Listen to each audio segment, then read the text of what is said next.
Changing lives for good on this station. Senior Oat, It Is Well, featuring Olifant and Romeo on that track. Brendan Praise coming through as well, featuring Impo. And Geto is the name of that one. And just before that one, ending it off, Kabza De Small with a song called Imitandazo, which directly translated means prayer. Good afternoon to you and yours. Warm welcome. This is the CCFM Drive with Natasha and myself, Romeo. It is 24 minutes after 4 o'clock. Happy Tuesday. Hope you were dancing it about. We saw a couple of messages come in, people saying, thank you for the music. We are dancing. And of course, speaking of music, still to come in the second hour, so much more. And some of your birthday messages that you've sent. But also alluding earlier on, we said we're going to be chatting to the Cupidos. It happens every Tuesday afternoon right here on the CCFM Drive. As always, insightful conversations, conversations that are filled with so much wisdom and a couple of gems that we can take away and put into our practical lives. And so this afternoon, as we approach Human Rights Month, it is, of course, commemorated in March, and it's to remind South Africans about the sacrifices that accompanied the struggle for the attainment of democracy in South Africa. Today, we take a look at that and what that looks like in the Christianity context or in the context of believers. And we also talk about what freedom looks like, as well as talking about compassion, in our daily lives, putting that into practicality. So please, as always, join in on the conversation and let's engage. A very good afternoon, family. Good afternoon, CCFM, Natasha, Romeo. Last week you were grandpa. I hear you now. The song you featured Romeo on the song. I didn't know. It's a man of many talents. Many hats. Young man. Each week we just uncover new level. I love it. Yella, are you guys having a good Tuesday? Yes, it's always good to be at CCFM. I mean, we were offered coffee and tea today. And so, croissants. Oh, wow. It's not here though, but we will keep you to that. Love it. And cheesecake. Uh-huh. Just to remind you, Natasha, you Everything. said cheesecake. Thank Chocolate you. muffins, the whole shebang. And then we'll train afterwards. Greg, I don't want to leave you out. I last saw you last Tuesday. You're back now again. How's the week been? It's been good. I think Sunday was a tough day when my team lost so very badly, as Romeo reminded me. Whatever. But that aside, sports. But otherwise, real life. As Tina tells me, that's not real. What you worrying about sport for? Why are you getting so emotional? It's just a game. And It's just a fantasy game. soccer, and my team is losing. Yeah, and I mean, my fantasy team points is bad. My team is bad, But God is good all the time. God is good. I Okay? love it. He's love on the that throne. disclaimer. He's on the throne. Wowzers. So that's all that matters. Oh, man. Family, it's always amazing. It's always great, to have you with us on Tuesdays. And of course, whenever you're around, we know that the conversations are going to get real. Yeah. Speaking of which, of course, today, also, I just want to mention, actually, before we get into the conversation, we are experiencing some challenges in terms of WhatsApp messages. We won't be able to respond, but we can see your messages. So please do send through your messages, send through your voice notes as well to the same number, that's 061 798 1075. If you can download Telegram, please, we encourage you as well. Download Telegram, and we are going to be able to get your messages if you also send us messages through Telegram as well. Absolutely. And of course, as always, join in on the conversation. Share your comments if you can via Telegram, like Romeo has said. WhatsApp as well. We're just unable to respond. Family. Now, as mentioned in my introduction, we are in the month of human rights. We know the context of this month, but let's talk about it, in the context of believers, what that means for us, what the responsibility that freedom also comes with in the context, of course, of human rights. Okay, thanks, Natasha. I think, our country has had a long legacy of slavery, injustice. We've seen apartheid and experienced a lot of freedom taken away, from a personal point of view. And I think as Christians, and what is nice is our country, we've obviously evolved with and come out of that. There's been democracy.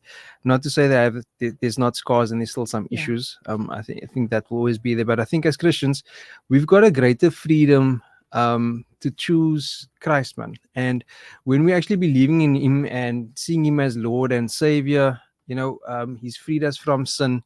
and He's taken us out of that life of darkness, and there's a prospect of us actually having an abundant life and an eternal life. Yeah. Right. So I think when we think about freedom as Christians, we need to think about the freedom that Christ has given us. Right. And 1 Corinthians 6:20 talks about, it says, you were bought with a price. You were actually purchased with the precious blood of Jesus and made His own. That's in brackets for the amplified version. So then honor and glorify God with your body.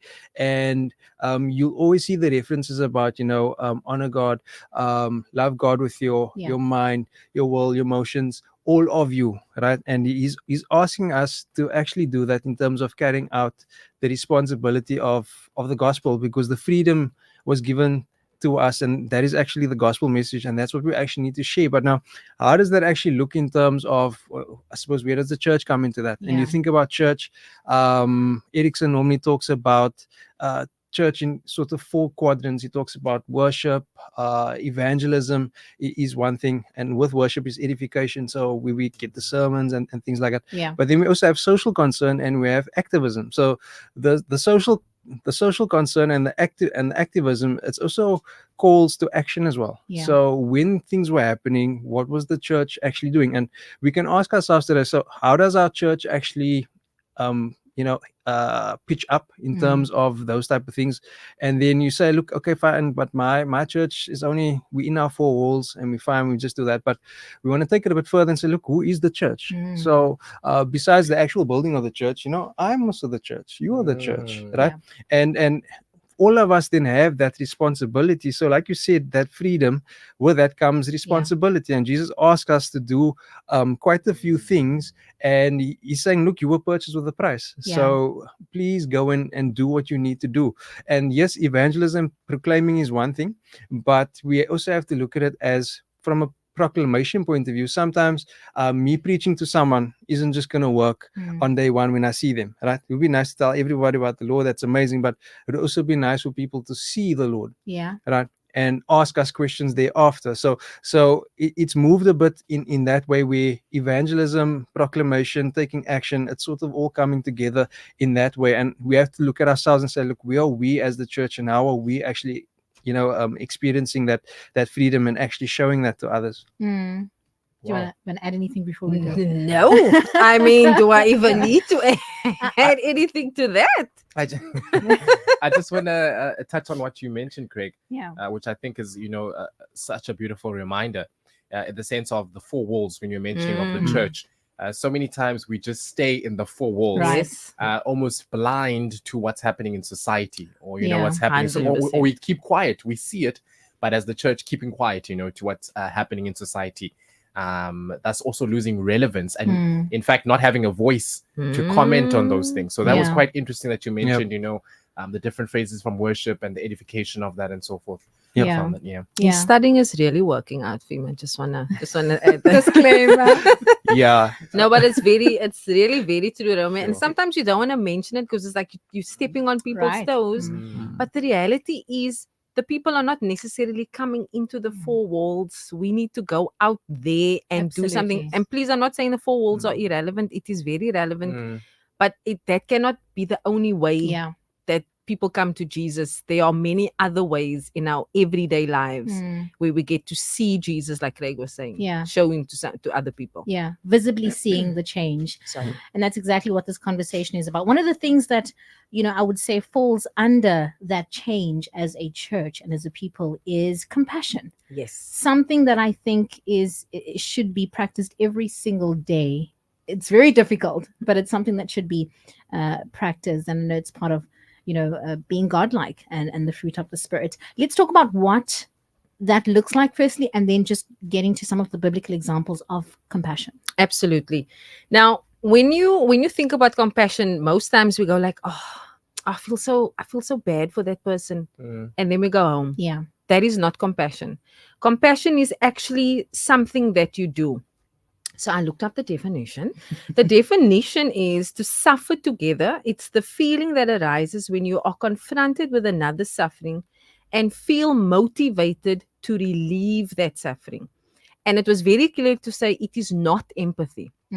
So empathy is I can understand and I Yes. try to figure out how it is to walk in your shoes, Natasha. Yeah. But compassion takes it one step further, and it's actually an action that I do. Wow. So for example, if you see, you always see these ads, sorry, my throat is dry, No with the kids on the TV that they need food, and you are moved, Mm. and then you change the channel and you make yourself a That's slice of empathy. bread and coffee.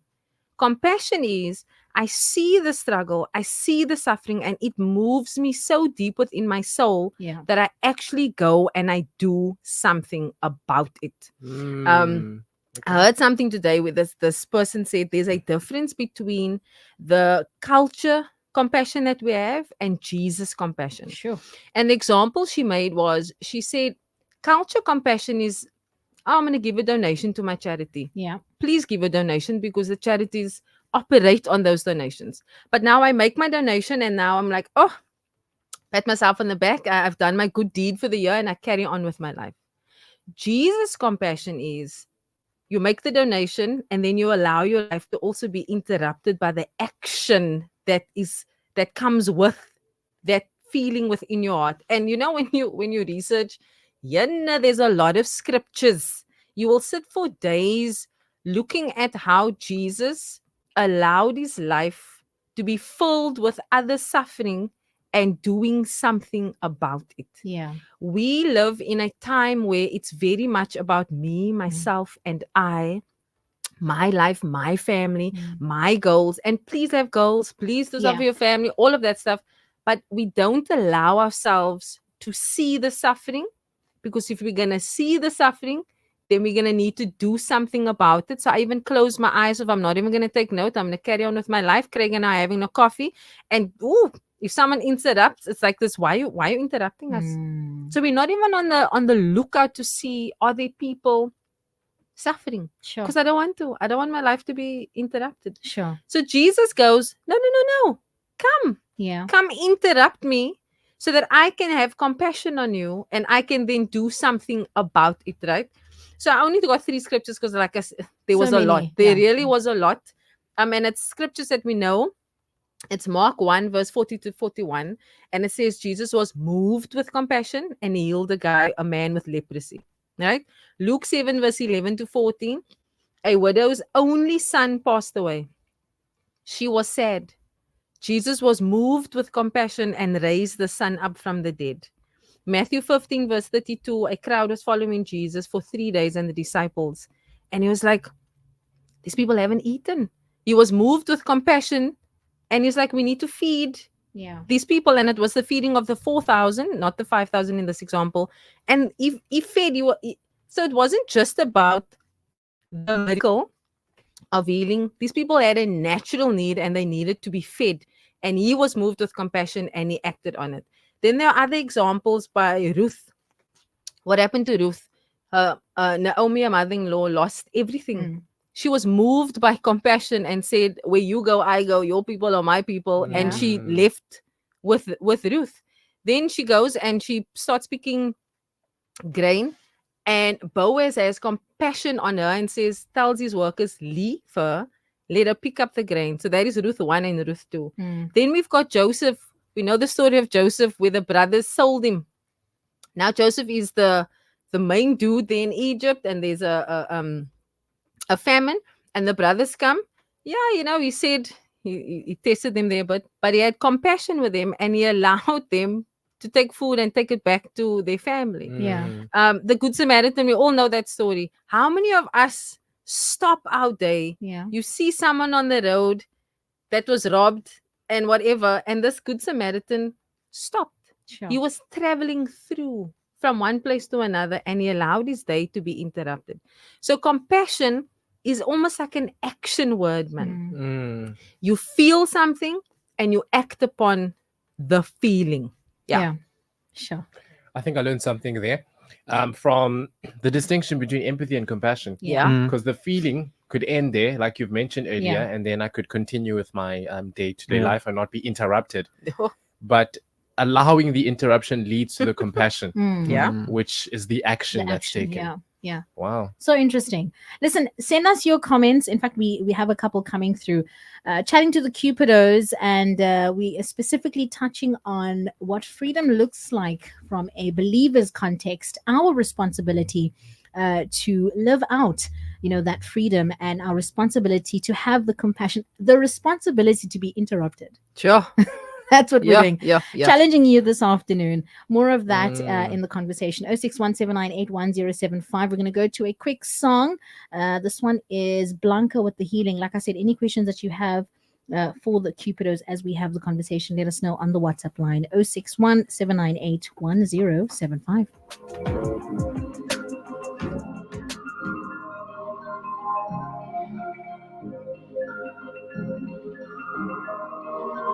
I believe in you, maker of stars, the sun and moon, heaven and earth designed by you. Oh, I believe in you. Took my weary heart, broken and bruised, every part you made brand new. Ooh, even when fear tries to dim my light. Ooh, I won't walk by sight, 'cause I could feel it rising on the inside. A fire burning wild and bringing me to life. My God, you're so much more than just a feeling. You are my healing. You are my healing. Healing me. You're healing. You're healing. Healing me. You're healing.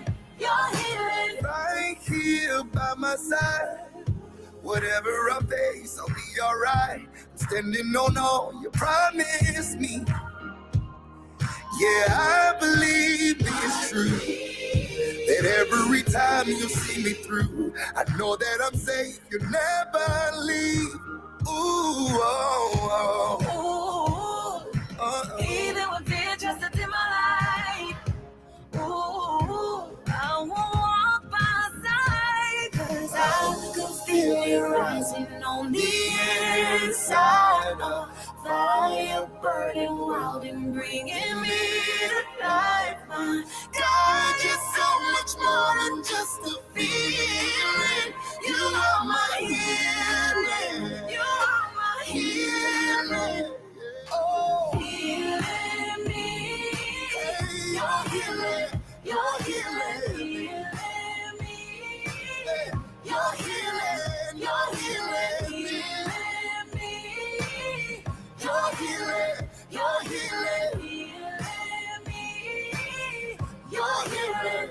You're healing. You are my healing. You are my healing. You are my healing. You are my healing. You are my healing. You are my healing. You are my healing. You are my healing. 'Cause I could feel it rising on the inside. A fire burning wild and bringing me to life. My God, you're so much more than just a feeling. You are my healing. You are my healing. Oh, healing me. You're healing. You're healing. Healing me. You're healing. You're healing. Healing me. You're healing.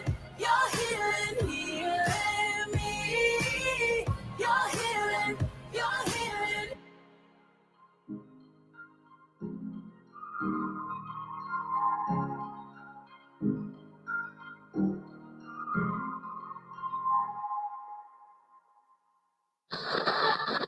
Do you have what it takes to be the voice of CCFM?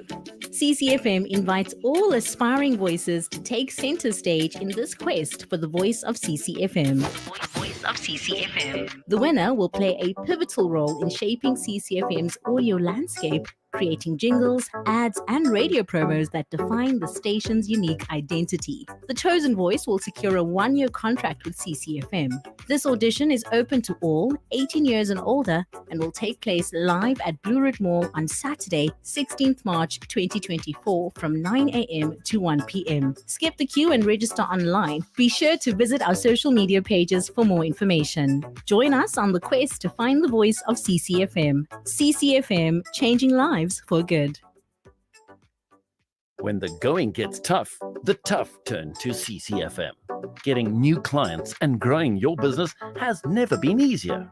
With an impressive loyal listenership and a great advertising team, CCFM has an advertising package that'll propel you forward. We have deals for small, medium, and large companies that will suit your needs and budget. For more info or a quote, send an email to sales@ccfm.org.za and a sales executive will contact you. CCFM 107.5, creating hunger for your product.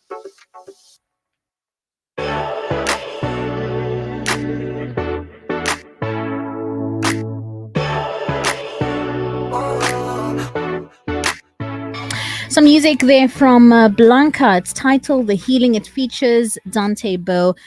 We are chatting to the Cupidos and this afternoon touching on, human rights, what it means from a believer's context and our responsibility to ensure that we are visibly making a change and, of course, allowing our lives to be interrupted and not just have empathy, but also have compassion. Speaking and actually latching on that compassion, Tash, Cupidos, I'd love to ask you, what does compassion look like for us in our daily lives? Yeah, for me, it touches very much on that word interrupted. I learned a word this week. I was watching something on Instagram and they were talking about this very thing. Isn't it weird? Whenever a topic comes up, then that's all you see. Anyway, and the person said that we should allow ourselves to be interruptible. And I thought about this and I thought, gosh, I don't think I'm that interruptible in my personal capacity. With Cupido Consulting, I think we are good, right? Obviously, you can always do more. But in my personal capacity, I was telling Craig, if we were out having coffee and someone is going to come and speak to me and be like, oh, really? Why is this person come? And maybe that person needed something from us, but I'm so engrossed in my coffee and my cheesecake that I'm not even taking note of what is happening, right? Yeah. So what does compassion look like? Compassion looks like if I'm standing on the corner and there's a guy standing next to me eating an ice cream and I see him smiling with his mouth, but his eyes are sad. Being interruptible is going, he's actually not okay. Lord, what is it that I can say to him? What is it that I can do that is going to shine your light? It's going to interrupt me and my kids that's now on our way walking to the beach with all of our bags and our flip-flops and the sandcastle stuff. But this guy right there could be making a decision that is going to take him down a dark path where if I had to just open my eyes and notice this guy looks a bit off, Sure, I could have done something. You know, I used to, I was convicted of this. I used to buy this pack of cards from Kumbooks actually. And whenever we were done in a restaurant, I would look at this stack of cards and which card must I put in. You know, when you pay the bill, they give you like that folder thing. Yes. And then I'd write a little note and give them these cards as a way of encouraging them. And then my friends chirped me on it. And I stopped doing this. And I was like, in this week, I was like, why did I stop doing Such a that? good concept. Because you don't know what that words is Yes. going to do for that person. I don't need to know the details of what is happening in someone's life. I just need to be allowed to open up my eyes to just be aware of what is going on. What is happening around me? Even your friends, they can be sitting across from you and you miss the signs because you're so familiar that you're not even looking, you're not even asking God, you're not even allowing discernment to go like, Romeo is actually off today. He's saying all the right things. He's laughing, he's Smiling, he's doing smiling. everything, but there's something off about him. And if I actually just open my eyes, allow my life to be interrupted, I will actually take note and I can actually make a change in Romeo's life. Sorry, I'm turning my page. I realize I must get me other book, guys, with pages that doesn't make Sound such a... effects. It's okay. So this lady, she wasn't doing well health-wise, right? She wasn't doing well at all to the point of she couldn't do housework, right? It was one of those things that, you let go and it just became unmanageable. She said she had two friends. The one friend, and she said she didn't invite many people over because she felt embarrassed, Yeah. and because she said it was bad. It's not like there's a few stashes of clothes. She said it was very bad. So the one friend comes over, and the friend goes, "Oh, do you live like this?" Now the friend knows that this lady has been extremely sick, ill. She couldn't do anything for herself. Judged the situation and told her, "Oh, you need to do something about it," and didn't visit again. Another friend who loves the Lord, serves the Lord, came over. She said she could see the concern also in the friend's eyes, but the friend said this, "Gosh, you must have been carrying a lot on your shoulders. That this is, that you've now," she didn't say like this is now you've allowed this to carry on. Mm. And then she said, "What can I do to help you?" Do you know what this lady did? She took off 2 days from work, annual leave. She got her and her entire family to come over for that 2 days and started cleaning that lady's house. That is what compassion looks like for us every day. I'm not saying walk around, knock on people's doors to go and clean their houses. The point is, the friend saw the need. Yeah. She could have chosen to judge, but she knew this person was sick. She knew that in normal life, this person would not allow her house to get this way. So there's a reason Yeah. why that this is like this. Took time off, whole family, husband and kids, started cleaning her house. I was like, "Yo, that is absolutely amazing." Natasha, you will actually know this person. She was on when you were on the morning. Mhm. She actually wrote a book, Warrior Outside, Chaos Inside. I know I exactly what you're think talking I'm about. swapping it around. Yes. Anyway, so she shared something with me today, and I asked if I could read it. So her name is Samantha Adams. It's Yes. on social media. It's not a secret, right? She has had a tumultuous is an understatement Yeah. of the life that she went through. It was hard as a child. She's gone through horrific things at the hands of her parents and many people, right? And she wrote this, and this is what compassion looks like for us today. She said, "In the quiet corridors of my teenage years, where laughter and innocence should have echoed, I found myself navigating a world tainted by fear and shame. Each morning, as the sun timidly rose, I clung to the hope that my mother could delay her departure just a little longer. Little did she know that the sanctuary of school held me captive, a reluctant escape from the darkness awaiting me at home. The 10-minute walk from school felt like a marathon, a journey toward a place where my vulnerability was exploited, where the safety of my childhood was ruthlessly stolen. The facade of normalcy at school became my shield, concealing the painful truth I carried within." This is the part I want us to take note of. Teachers with their concerned eyes and probing questions noticed the weight loss and the bruises that adorned my fragile frame. Yet their compassion never ventured beyond the surface. A cry for help lingered in every silent plea, every unspoken confession, but the depth of my suffering remained concealed beneath a veneer of normal teenage life. The afternoons were a delicate dance, a desperate attempt to delay the inevitable return home. I clung to friends and excuses, dreading the eerie waiting and the unsettling interrogations that awaited me. The pretense of a normal father-daughter relationship during lunch crumbled under the weight of the unspeakable acts that followed. And it goes on. Now, for me, I go, oh, whenever I think about Samantha, it just brings tears to my eyes. But I go, we see things, man. And this is a teenage girl that if you look at her behavior, she was very rebellious. She was very naughty. Yeah. So we go, oh, there's teenagers. Yeah, it's a phase. But she was camouflaging such deep pain and hurt that if we as adults, as we as Christians look past, man, we could have been that one person that could have spoken life. We didn't have the capacity to necessarily change a situation at home. But we have the capacity when she's in our care, at school, in that moment, at youth, wherever we are, to speak life into her, to pray for her, to do things that is going to help her believe that she can come out.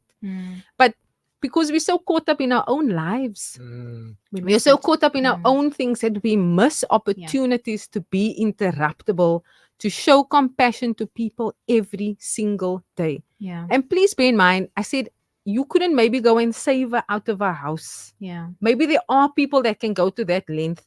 But all you need to do is look at her. You see bruises. You see something is off. what are we going to do about speaking life into that person's life at that At moment? that moment. Yeah. Yeah, sure. Very, very interesting conversation. And just because of time, I know we're going to quickly. Sorry. No, much needed. I actually want to read a couple of messages just before we go into the next question. Nicola Adams saying, so true. I can relate to Samantha Adams. And then Rosalind says, hello, Natasha and Romeo. I have compassion for people, but I have been abused by others for being too kind or nice. Is this a good thing or a bad thing? We're going to come back to that one. And then just Rosalind saying, that was Ronald. This is Rosalind saying, good afternoon, guys. Hope you're well. So schools also have values, and compassion is one of the values. However, teachers don't even live up to that value. But I believe we as children of God, as you mentioned, need to show compassion because others are looking at us. Yeah. One more, Christina, and then we go to the next question. Christina Comment rather. commenting saying, afternoon CCFM family, awesome. And yet so on the spot topic. Most of the people are just mostly concerned about their own lives. I see so many people hurt out there. And yes, most ask for money. And there's only so much you can give. But all I do if I don't have anything is just to say Jesus loves you. We just need to be more kind to people. And I think also, touching on that or debunking the myth, sometimes we feel like we're not competent enough to be compassionate in a situation. Yeah. And even words, it's not necessarily financial contribution that can help a situation, but even those words or even having resources to that situation that can change someone is an act of compassion. 100%. So you might be the vessel and connecting people to change that situation. It's so true. Craig was mentioning earlier on at home, actually. It's like, what do you have in your hands? And I saw this video, this lady, her husband passed away. So the neighbors opposite the husband actually went and started shoveling snow for her. So I was just sitting there and I was thinking, like, you have a lawnmower and there's maybe an old person up the road that hasn't been able to cut their lawn, and you notice it every day and it starts to bother you. Go take your lawnmower and cut his grass. You're not giving him food, you're not giving him money. To you, it might seem like it's not adding value, but maybe his grass was something that he used to do every day and now he can't, and it's so precious to him. You can go cut his lawn. It's simple things that you start to notice, man. That's all the time you notice. Just do something about it. It's going to cost you a little bit of time on a Saturday, 30 minutes, and it's done. And you leave. Yeah. But it adds the world to that other person on the other side. Yep. 1656. Sorry. The Cupidos in the building. I think we've got a minute or two left before we say goodbye. Thank you so much to the messages that keep coming through. We see your messages and we definitely appreciate them. I think there's one more message as well from Rosalind saying, guys, do one day. I was just walking and I was looking at some street people and I thought, where do they get food and water? So every time I try and make sandwiches and I buy a pack of apples, I just give. I don't do it all the time, but I try. And I think that leads up so well with what we can do on a daily. One of the questions which we tackled and talked about speaking on compassion. There's one more message, Tash, that I see from Esmeralda, and then quickly back to the Cupidos. Yeah, she says, much needed and appreciated topic. Hi, Esmeralda. I always tell my daughter, acknowledge those who are in need, standing at the robots, etc. Look the person in the eye, greet them, ask, how are you? Sometimes it's all they want or need at that stage. And then she adds a bit of a disclaimer. She says, Tina, waiting on your book. That's what she's saying. Hi, Esmeralda. It's coming. Every week. Oh, the pressure. On that note, I know we're going to just talk about what to expect for this month. We call to action is sort of the theme that we're going with in the month of March. Quickly chat to us about that and also the guest or the organization that we'll be chatting to first. Yes. So we love to help where we can, right? But we don't necessarily have the capability to do everything that everyone else is doing. So we like to partner with people and use what is in our hands to add value to others. But those people are doing phenomenal work. And one of those people, they have a project or thing that they run, and it's called Dare to Dream. So Christian Deval will be here next week. Every single Friday after school at a library, he has a group of kids that he speaks life into. He takes them to places. I saw the other day on social media, and it's not he's not gloating, right? He's not using social media to gloat, right? He took some of the boys to Spur. Now that might be normal for us, but that is like, oh my word, I went to Spur, right? Right. So he will be speaking to us next week just about why he does what he does and share some stories of, gosh, we heard some things of Yeah. some kids. It is, you will literally burst out crying to hear what these kids go through. Yeah. But he will be here to come and speak to us next week about his call to action and why he does what he does. And the CCFM listeners, they can absolutely partner, give time, give whatever it is that they feel God is leading them to do. So yeah, that's the plan. Super exciting. And of course, that's, like I said, something that we're going to be introducing for the month of March with the Cupidos. Try to chat to different organization, and they chat about what their call to action is and how they are making a visible change. Yeah, no, and then I think just also end of, I think one of the things that we also want to do with the segment and with the month as well is just to challenge the listener as well. So like Tina said, sometimes we always sometimes think it's the big thing that I need to do in life, and to help someone, and I don't have the resource in this, but like we said, like look around you, what's there. Someone challenged us a few weeks ago to have a look. From an evangelism point of view, speak to 5 people. So before you speak to the 5 people, maybe just pray. First, pray about who are those people. You're praying for those people. Give it a few days, and then contact those people that you know. Likewise, you can do that for the call to action as well. So, what is it that you see? What is that thing that's burdening your heart? And what is it that you can do? And yeah, we'd love to hear from you guys as well. Around what you think you're going to be doing for this month. Fantastic. Very quickly, before we let you go, where do our listeners find you should they want to reach out? Cupido Consulting. I was platforms. An album and a book. I was making a jingle. But yes, Cupido Consulting on all social media platforms. Fantastic, guys. Onse baya dankie. Time is against us. Yes, thank you, everybody. Always. It's been amazing. That was the Cupidos. And of course, check them out on Facebook. If you missed the conversation, go on to CCFM 107.5, 96.7, as well as YouTube. Standing by, of course, is the news with Larry. 107.5, Google it. We've got you covered. CCFM is everywhere. Everywhere. News on CCFM 107.5. Western Cape dam levels promising with caution, and Ramaphosa says progress made in reforming the public service. It's 5 o'clock. Good afternoon. I'm Larry Wannenberg-Solomon. Dam levels in the Western Cape currently stand at a combined total capacity of 66%, which is a significant increase compared to when